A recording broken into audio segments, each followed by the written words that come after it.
Today we're talking about 5 ways to spring clean your DJ music library. Now, as this topic is mostly about working with an existing collection, it primarily applies to people who have been DJing for at least a while. But if you are a new DJ, I'd say you should watch it too, with an eye to developing good music management habits now. If you do that from the beginning of your DJ journey, it will make your life much easier later on. The reason that I'm making this specific episode today is that there is actually a special spring offer for new users happening at DJcity right now. You see what I did there. DJcity is one of the longest running and most trusted record pools in the world, and with a single subscription you unlock downloads of our entire global catalogue, curated playlists and exclusive remixes for every kind of DJ and every kind of dance floor. So if you're watching this video before April the 1st, 2025 and you haven't tried DJcity before, you can click on the link down in the description and use the code SPRING25 to get yourself a 2-month trial of DJcity for just $10. As this episode is focused around DJcity and it's more about tips than tech, I also thought, how about we go retro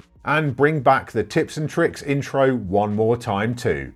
Let's get to it.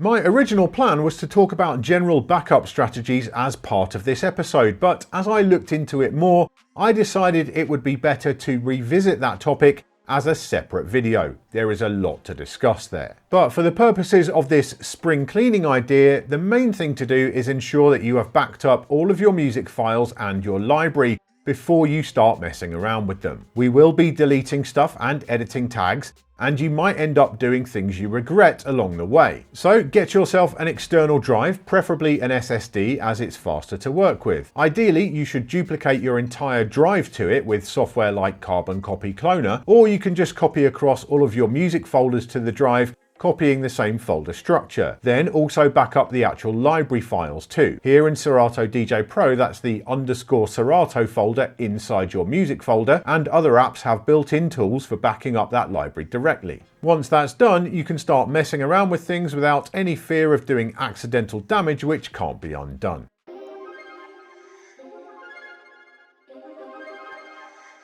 Every DJ works with their files in different ways. I keep all of my DJ music in one big folder and rely on tags for organisation. Some folks have countless folders for all of their tracks with different ones for artists or albums or download dates. And some people, you know who you are just agents of chaos and have tracks all over the place on their computer, in their downloads folder, on the desktop and in random places everywhere. So the first thing I would suggest, especially to those people, is that you start to consolidate all of your music into one place, then use whatever folder structure you like within that master folder. But create that master folder first, either on your internal drive or on an external. The next job is to identify any tracks in your library which are already missing.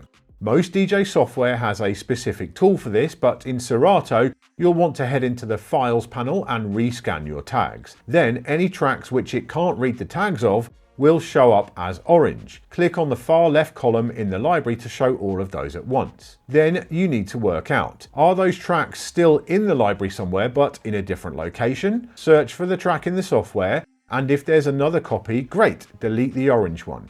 If there isn't, decide, do you actually need it? If you do, find it on your drive using the Finder on Mac or Explorer on Windows, move the file to your new master music folder and use the software's relocate files option, they all have that, to point the software to the correct location. Then, in your software, open up the location or file field in the library browser. Sort the tracks via that field and then look at where all the tracks are. If there are any wayward ones in places outside of your master folder, then I would suggest that you move them there instead. If you then use that relocate files option, the tracks will be unaffected in how they appear in the library, but they'll just be more organised on the back end.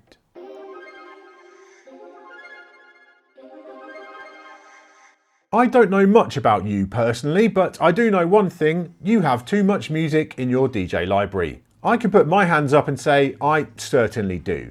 If you're a real DJ, you love music, and we're naturally inclined to collect as much of it as possible. But there's a difference between possessing the files in your music collection and having them as part of your working DJ library. It's much more efficient to try and keep that library lean and mean if you can. I'd say the first thing to do is remove any duplicate files. Now, there are automated tools for this, but I've had mixed results with those, and I'd say there's nothing to really beat doing it manually, even if you just do a few every now and again when you have a couple of minutes spare. Simply sort your tracks by title or artist and go through them. If you find 2 copies of a track, examine the properties of both, which is the higher quality one or the one you've set cue points on, and delete the other one. The next move is to go into your library and make yourself a smart crate or a smart playlist. For the first parameter, select tracks with a play count of 0, and for the second, choose a date added of before, say, 6 months ago. Hey presto, you now have a whole crate of music which has been in your library for more than half a year, but you have never played. Obviously, don't just delete the whole lot. There may be some cool stuff in there which you put in there and then forgot about. But every track in that crate is a candidate for deletion, and you should think carefully about whether you'll actually ever get around to playing it. If you don't think you will, get it gone. You still have it in the backup you made or your master collection if you should change your mind later. The other thing, and this is definitely going to be a manual process, sort your tracks by title and take a look at the different versions you have of each track. Be honest now, do you actually need 14 different remixes of Robin S. Show Me Love? Especially as, come on, you've only ever played those 3 which are your favourites. It's important to be ruthless here. Remember, you aren't deleting these tracks from your life, just from your working DJ library.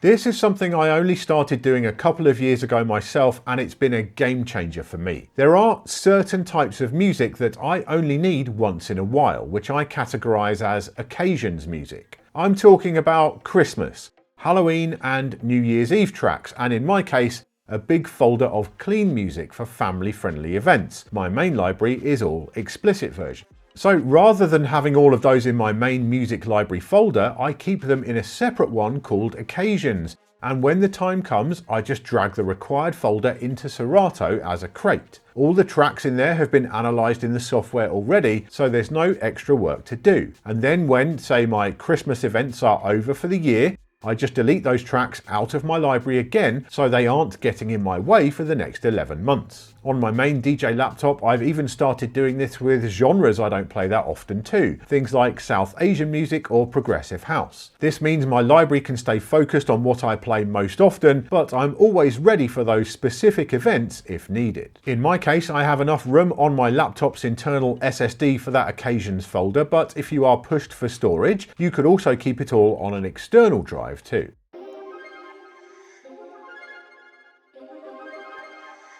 However you organise your actual music files, once your tracks are in your DJ software, it's all about metadata or tags. I'm a naturally disorganised and messy human being, I'll be honest, but my tags are 100% on point, because I simply couldn't DJ to the best of my ability if they weren't. How does proper metadata help you? Well, to start with, for searching. If you have missing or misspelled artist or track names, search will fail you. And depending what info you put into the tags, you could be using them for drilling down into different types of music. If you have peak hour 80s banger in the comments field of a bunch of, well, peak hour 80s bangers, then it's trivial to bring all of those up at once. It also means that you can utilize smart crates or smart playlists more efficiently. I'm a heavy user of those, and proper tagging just means that when I add new music into my library correctly tagged, those tracks will automatically appear in the smart crates I've created, with no further organisation required from me. All DJ software has the ability to edit metadata within the apps themselves, but I'm going to recommend a third-party app for the job called MP3 Tag. It costs $25 on the Mac App Store, but the Windows version is freeware, you lucky people. I've been using it for years and I've found it to be the perfect tool. It's highly customizable, so you can easily work just with the tags that you need, and it always works consistently well with all the different file types I use. I tend to put my files through that app before I add them to my library, but if you are editing tracks which are already in there, don't forget to rescan the tags or reload the metadata in your DJ software after you've made any changes so that they show up correctly. Every DJ has their own way of utilizing metadata which suits how their brain works, so I can't give you specific tips on what kind of metadata to use. But the rule is, once you've worked out what works for you, keep your system the same across the board. Consistency is key.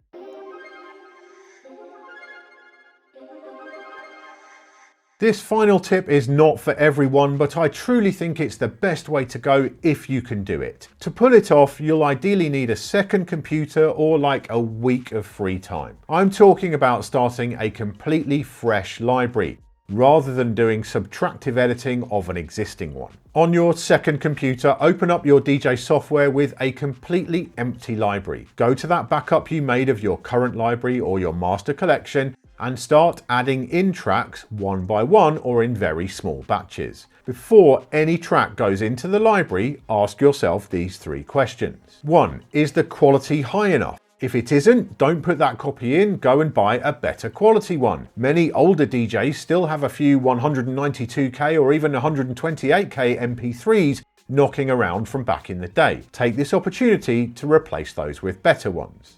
2. Is the file tagged correctly? Throw it in MP3 tag first, make sure the tags are right for your own metadata system, whatever that is. And 3.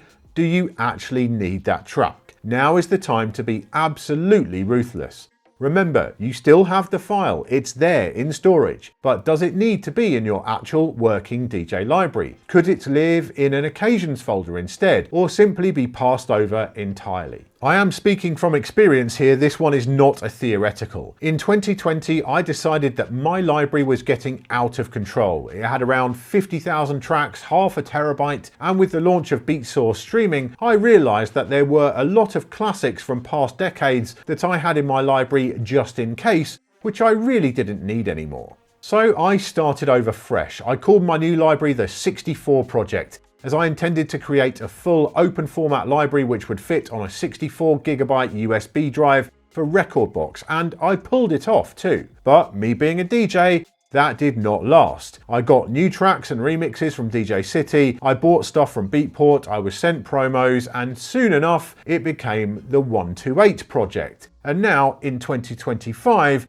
I could probably rename it the 256 Project. But I'm not going to. This spring, I'm going to go scorched earth again myself. Start over without all the stuff I added but never play, and make room for some new heaters instead. As I said, this option isn't practical for everyone, but if you're able to do it, having an entirely new, perfectly organized library is a truly awesome experience. In the comments, let us know your favorite music management tips. As I said, everyone works with files and metadata in their own unique way, so help out your fellow DJs by sharing your best practices. I'm sure you can all inspire each other on this topic, so sound off down below. Thanks for tuning into this episode. If you liked it, be sure to give us a thumbs up, subscribe and tap the bell so you don't miss any future videos. And hey, if you haven't already, you can try Beatsource for free, and remember, until April the 1st, 2025, new users can get 2 months of DJcity for just $10 with the code SPRING25. All the links are down in the description. I'll see you next time!